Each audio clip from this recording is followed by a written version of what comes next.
तो चलिए मेरे सब्सक्राइबर्स, आज का व्लॉग आपके लिए बहुत ही खास रहने वाला है। तो आज के व्लॉग में हम बात करने वाले हैं जिस परमिट को लेके स्प्लिट, पूला, ज़ग्रेब, कितने परमिट, कम से कम 3 4 4 5 6 7 8 मंथ में परमिट आ रहे हैं, उसको लेके फाइनली मीटिंग अरेंज हो चुकी है, ख़त्म हो चुकी है।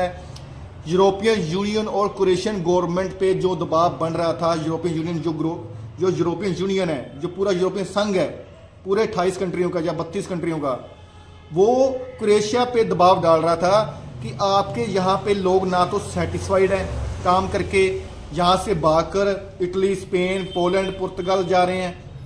तो दूसरी बात, जो क्रोएशिया गवर्नमेंट की जो चिंता बनी हुई थी कि परमिट को लेके कि परमिट जल्दी इशू नहीं हो रहे, उसको लेके चिंता बनी हुई थी, वो सब चिंता अब दूर होने वाली है। जो नया रूल आया है 3 साल का टीआरसी, 3 साल का परमिट, उसके रिलेटेड मैं आसपास बात करने वाला हूँ। थोड़ा बात समझने की है, समझोगे आपका ही फायदा है, स्किप करोगे तो आपका ही नुकसान है, बाद में कुछ समझ नहीं आएगा, फालतू बातें आप सुनते रहते हो कहीं और से। ये व्लॉग पूरा सुनना तभी समझ में आएगा।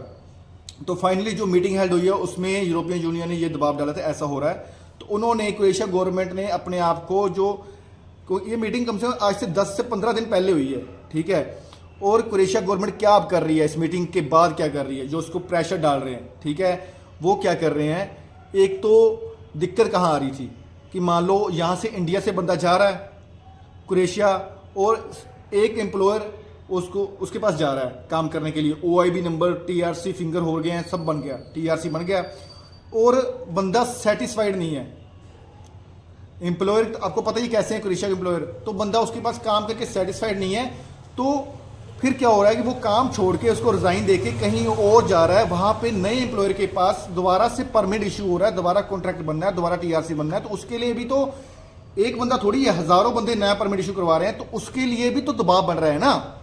ये तो वैकेंसी तो पूरी दुनिया के लिए निकाल रहे हैं, उसके अलग से दबाव है। जो क्रोएशिया में रह रहे हैं, क्रोएशिया पहुंचे, उनके लिए नए परमिट इशू करना, उसके लिए भी दबाव है। तो उन्होंने क्या किया कि इस चीज़ को ख़त्म करने के लिए उन्होंने जो टीआरसी कार्ड आपका एक बार इशू हो गया, ये रूल अभी आना है, चाहे अक्टूबर से लेकर जनवरी के बीच में आना है, ये मेरी प्रेडिक्शन है, लिख लेना। और उसी टीआरसी कार्ड पे मान लो आपका एम्प्लॉयर, आप अपने एम्प्लॉयर से सेटिस्फाइड नहीं है, आप अपना एम्प्लॉयर आपको अकोमोडेशन अच्छी नहीं दे रहा, तो आप सेम टीआरसी पे नए एम्प्लॉयर के पास काम करना शुरू कर दो। तो आपको नए टीआरसी की जरूरत नहीं है, क्रोएशिया गवर्नमेंट ने ये रूल लागू करना है, तो आपको नए टीआरसी कार्ड की जरूरत नहीं है। आप सेम टीआरसी कार्ड पे काम कर सकते हो। आपको बस सिर्फ एक कॉन्ट्रैक्ट की जरूरत है, जो आपका एम्प्लॉयर 1 से 2 दिन में तैयार करके आपके साइन करवा के दे देगा, बस यही काम है। बस ये अच्छा रूल आ रहा है। पहले क्या था, पहले परमिट लेना पड़ता था नया, पहले टीआरसी नहीं लेनी पड़ती तब काम करना है। अब उसी टीआरसी कार्ड पे आप अपने नए एम्प्लॉयर के पास काम कर सकते हो, चाहे उसको छोड़ के भी तीसरे बंदे के पास काम कर सकते हो। तो ये एक नया रूल आ रहा है, तो इससे परमिट का दबाव कम हो जाएगा। जो क्रोएशिया में रह रहे लोगों को नया परमिट चाहिए, उसका दबाव कम हो जाएगा। तो उसका जो दबाव बन रहा है वो कम हो जाएगा, खत्म हो जाएगा, फिनिश हो जाएगा। तो क्या होगा, जो इंडिया से जो permit Bangladesh, Nepal, Saudi Arabia, कहीं से भी परमिट इशू हो रहे हैं जिसका 3 4 5 6 मंथ लग रहे हैं, तो वो परमिट जल्दी आना शुरू हो जाएंगे। ज़ग्रेब के परमिट जल्दी आना शुरू। ज़ग्रेब क्यों फंसा हुआ है, ज़ग्रेब इसी कारण से फंसा हुआ है कि जो बंदा एक पहले एम्प्लॉयर के पास गया, उसको वहां से काम पसंद नहीं आया, उसको नई जगह पे ज़ग्रेब में ही नई जगह परमिट इशू करवाना है, तो परमिट पे परमिट इशू हो रहे हैं, परमिट इशू हो रहे हैं, तो तभी तो ज़ग्रेब फंस गया। इसी दबाव को कम करने के लिए उन्होंने, जो क्रोएशिया में रह रहे हैं, उनकी टीआरसी बनी है, उनके लिए दबाव ही कम कर दिया कि आपको नए परमिट की जरूरत नहीं है, आप उसी टीआरसी कार्ड पे नए एम्प्लॉयर के पास काम कर सकते हो। तो ये सबसे बड़ी बिग न्यूज़ है, सबसे बड़ी गुड न्यूज़ है। तो जो ये दबाव कम होगा, तो इंडिया में जो परमिट इशू हो रहे हैं, जिसको 5-6 महीने लग रहे हैं, वो कम से कम 2 मंथ में या 3 मंथ में आना शुरू हो जाएंगे, 2 मंथ कम से कम। अभी तो कुछ परमिट 45 दिन में भी आ रहे, क्या पता वो तब के टाइम 1 मंथ में परमिट आना शुरू हो जाए। तो ये जो नया रूल लेके आए हैं, ये बहुत ही अच्छी बात है यार।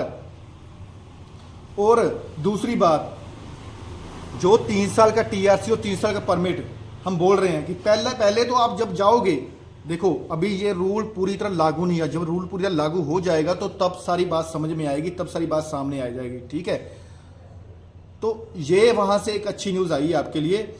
हाँ, ऐसा हो सकता है कि आपका एम्प्लॉयर आपको अगर साल का टीआरसी दे रहा है, अगर आप अपने एम्प्लॉयर के पास साल काम कर रहे हो, 1 साल काम कर रहे हो, तो वो आपको 3 साल का भी परमिट दे सकता है, 2 साल का भी दे सकता है। अब उसके हाथ में है, ठीक है।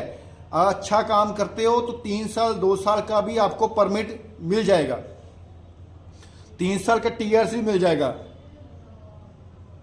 मैं वही बात कर रहा था ना, पिछला जो मेरा ब्लॉग है उसमें बात कर रहा था कि एम्प्लॉयर बेस्ड टीआरसी बंद कर दो, एम्प्लॉयर का तानाशाही बंद कर दो, जो एम्प्लॉयर तानाशाही फैलाने की कोशिश करे उसको बंद कर दो, तो कुछ माहौल अच्छा हो जाएगा लोगों के लिए। यही बात मैं आपको क्लियर करना चाहता हूं। तो मुझे लगता है आने वाला वक्त जो परमिट को लेके बहुत तंगी आ रही है वो बहुत जल्द कम होने वाला है।